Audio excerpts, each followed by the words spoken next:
Welcome everyone to another edition of the Classic Comic Archive, a series where I recap and review many of Marvel Comics' most seminal early issues. Our story for today is Strange Tales 103, cover dated December of 1962. This issue marks the first appearance of the Fifth Dimension and its tyrannical leader Zemu. The issue was written by Stan Lee and Larry Lieber, drawn by Jack Kirby, inked by Dick Ayers, and lettered by Art Simek. Our issue opens up with a striking splash panel, showing the Human Torch as he's whizzing through the skies of Greenville, Long Island. Yet he's not rushing to confront a villain or save a baby, but to get to class on time. He's a student after all, and can't afford to miss his first period history test. But we're not here to sit in on an exam, so let's skip forward a few hours and pick up with Johnny as he's walking down a hallway, overhearing a peculiar conversation. It's between a few of his classmates, and they're talking about a series of new homes being built in the area. Their construction's been overseen by Mr. Bentley, an esteemed land developer.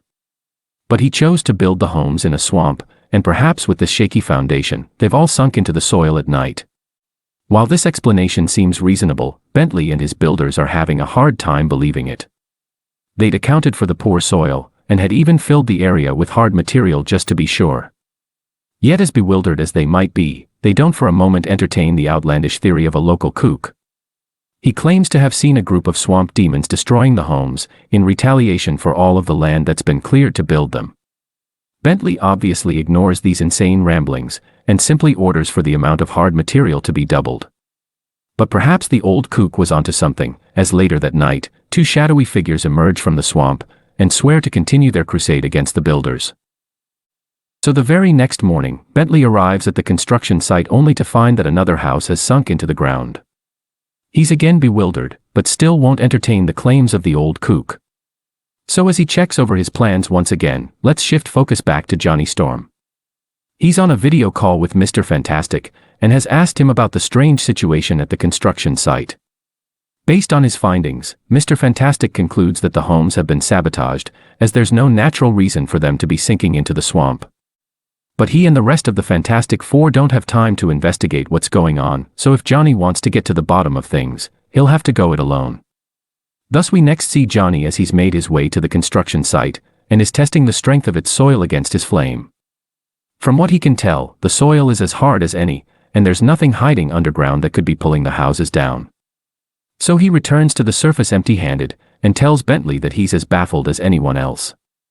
But then, out from the woodwork, the crazy kook once again spouts his seeming nonsense. But Johnny knows better than to disregard the old man's theory, as considering all that he's encountered, a group of swamp demons really isn't that far-fetched. So later that night, after Bentley and his men have left the site, Johnny returns, and spots the kook walking with a pair of green aliens.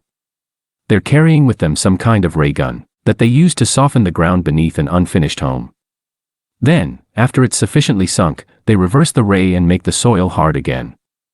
They then head back for the swamp, unaware that Johnny's following them. Thus he watches as they wave goodbye to the old man, and then vanish into thin air. But now that they're gone, he takes the opportunity to confront the old kook, as he leaps out of the bushes and flames on. But the old man isn't a man at all, as he pulls off a human mask, and shoots Johnny with an antimatter electron gun. It completely douses his flame, and makes him the alien's prisoner.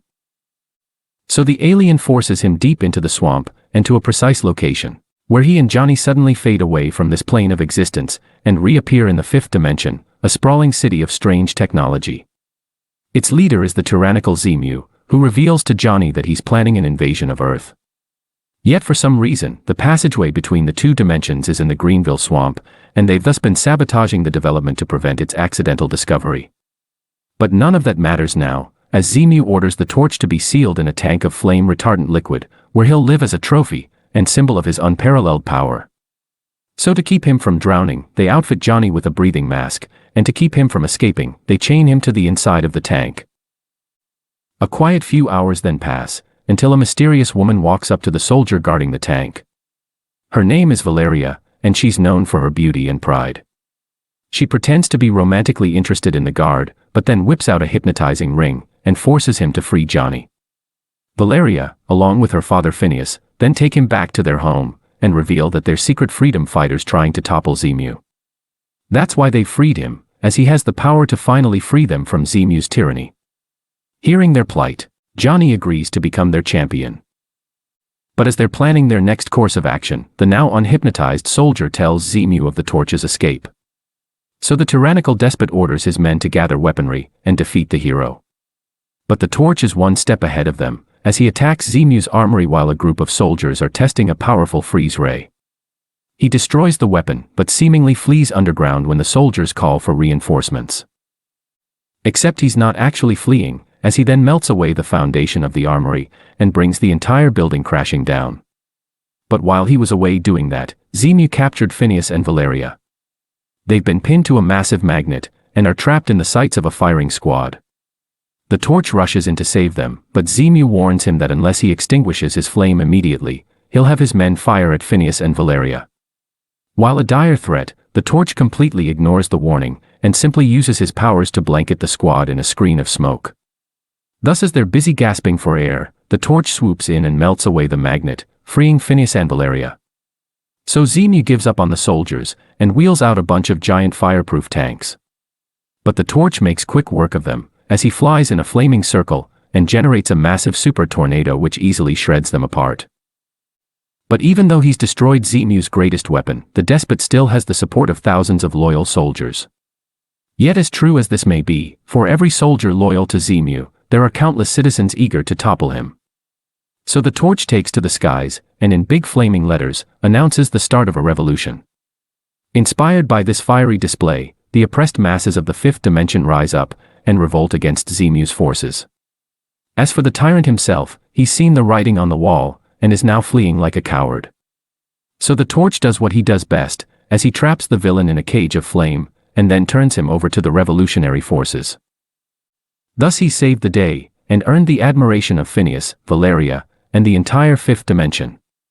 Yet as much as the former begs him to stay, Johnny knows he needs to get back to Earth, as after all, he's got homework to do. So he leaves the fifth dimension, but over the next few weeks, can't help but think back to his wild adventure, and especially the beautiful Valeria. It even gets him in trouble at school, as his teacher tells him to stop daydreaming, and remarks that he looks as if he's in another world. That concludes the Human Torch story in Strange Tales 103, and another episode of the Classic Comic Archive. But as always, I would like to offer a brief review of this issue.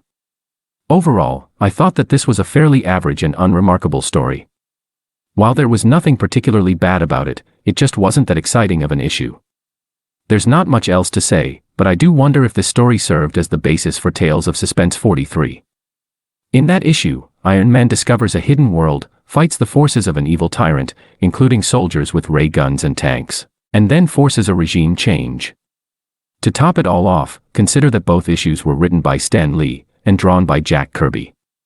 But in any case, let me know what you thought of this issue and the video, and feel free to suggest other classic comics for me to cover. Thanks for watching.